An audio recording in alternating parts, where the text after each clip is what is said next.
It's a little dangerous for me to share because I know how many business people follow you and how many entrepreneurs, but I'm gonna share it because it's my truth. The key piece is this: a lot of business builders, a lot of creative performers, a lot of athletes think that it's work harder to achieve more. Well, that's been debunked by science. People's phones are costing them their fortune. You can play with your phone, or you can be monomaniacally focused on being a history maker and legendary. You don't get to do both. I want to remind people of who they truly are, and when they see Nelson Mandela or Oprah Winfrey, they say they did it, but legendary is simply a testimony to ordinary people who thought differently, felt differently, and did different things, and thereby became who they were. They can do it. I can do it if I go all in. Human brain as a phenomenon called transient hypofrontality, neocortex. As you know, it's the pursuit of thinking, which on a mark your mind, it's all the chattering. It's the stuff that says, Tom, you can't do it. Robin, you can't do it. What would they think? What if I fail? What if I get laughed at? That's all. The neocortex is the crown jewel of brain development. Matter, primitive brain, crown jewel. There's no genius in there. Here's what I mean. When do they get away from distraction? And we find our Menlo Park. You go work in a quiet place, and we get lost. The neocortex actually shuts down. That's why it's called transient type of tally. For a short period of time, our thinking shuts down, and we actually go from brainwaves at beta down to alpha, down to theta, and maybe even delta, and we stop thinking. We go into flow. In other words, the advanced minds of the world, the great geniuses, Galileo, Da Vinci, Steve Jobs, they weren't in the neocortex. They got away from the world for bursts of time, which allowed them to access the human capability we all are to get in the flow state and access insights that they went out in the world and then executed on with a world-class team, which totally changed the game. The very nature of being a disruptor and a leader means you're not a follower, and if you're not a follower, then you're not buying the Kool-Aid that society sells you. If you're not a follower, you're not like this, all the time looking for likes. If you're not a follower, you dress the way you want to dress. If people criticize you, they criticize all the great ones. Critics are nothing more than dreamers who got scared and never got off their chairs and got back in the game. 5 a.m. weird. Who does that? Why not sleep? Leaders have to be willing not to be followers. It all starts with who you are, because you'll never rise any higher than what's going on within you. Before the sun rises is the time of least distraction. Before the sun rises, where you can build intimacy and fluency with what you want to stand for in your day.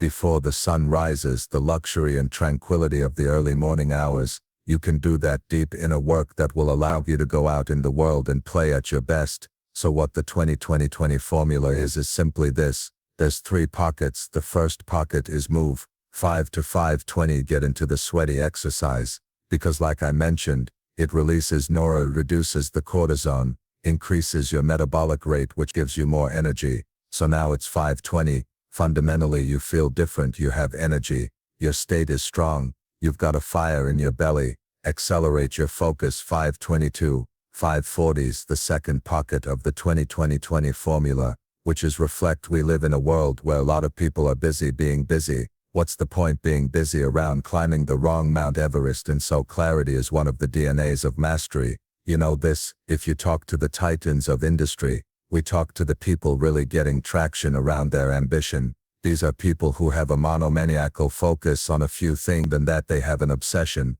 bordering on a possession around the few priorities they want to build our life early. And so 5:20 to 5:40, the second pocket, you're writing the journal, you meditate, visualize, you do what I call them the book, a blueprint for a beautiful day, or you just sit in solitude and you think, and you ponder, and you reflect. And then the final pocket is 5:40 to 6 o'clock, and this is the victory hour. The final pocket is grow. One of the keys to epic performance. Here's a relentless commitment to daily growth. The premise is basically this: as you begin your day, so you handcraft the rest of your day, and if you have consistently great days, you're gonna have consistently great weeks, quarters, a year, and a lifetime. So your days are life in miniature, and you've got to get those mornings calibrating if you really want to. The very nature of being a human being is we are built to progress. We know that the human brain craves novelty, and we are most alive. We have most energy. we are most intimate with our best selves.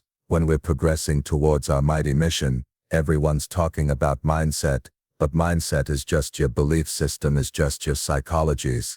It's very important, but that's 25% of the personal mastery equation. I believe the second piece is your heart set. I worked on that, purifying your heart. That's your emotionality, not just your psychology. You're never gonna make history dominate your domain and handcrafted world-class life if you've got a great psychology, but you're carrying the pain and sadness, disappointment and trauma off the powers. So I worked on my heart set. That's only the second interior empire. The third interior empire, your health set. Don't die if you want to change the world, like dead people don't change the world. So health set and biohacking. There's a whole chapter on recovery and the essentialness of sleep, so really getting your health set right. But there's a fourth interior empire that I worked on that allowed me to go out in the world and pursue my magic. So it's not just mindset, it's not just heart set, it's not just health. That said, it's soul set, and soul set has nothing to do with religion.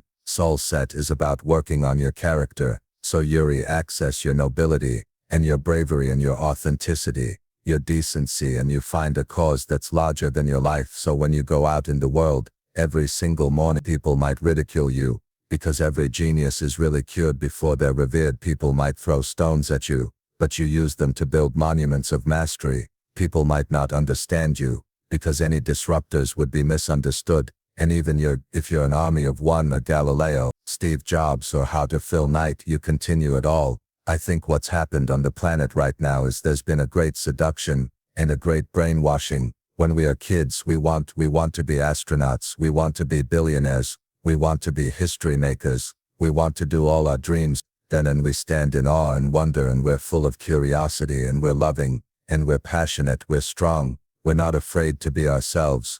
But as we leave the perfection of childhood, the hypnosis and the brainwashing begins. Our well-intentioned parents say, oh, you want to be an astronaut, you want to start a business when you grow up, you want to paint like Jean-Michel Basquiat, be reasonable. And George Bernard Shaw said it better than I ever could. He said, the reasonable man adapts himself to the world, the unreasonable one persists and adapted in the world to himself. Therefore all progress depends on the unreasonable man. So that's our nature. But our parents give us limitation based on very limited psychology and their emotional patterns that they learned from their parents that would go to school, and we taught to live in a box, think in a box, dress like everyone else, don't sus too loudly, don't dream too big, don't be too passionate, and that our peers do the same thing to us. And then society says, so genius is the realm of genetics, not everyday people, which has been dismissed by some very good science. I think what's happened is, as we've left who we truly are, contracted, and now it's all about staying safe in the world,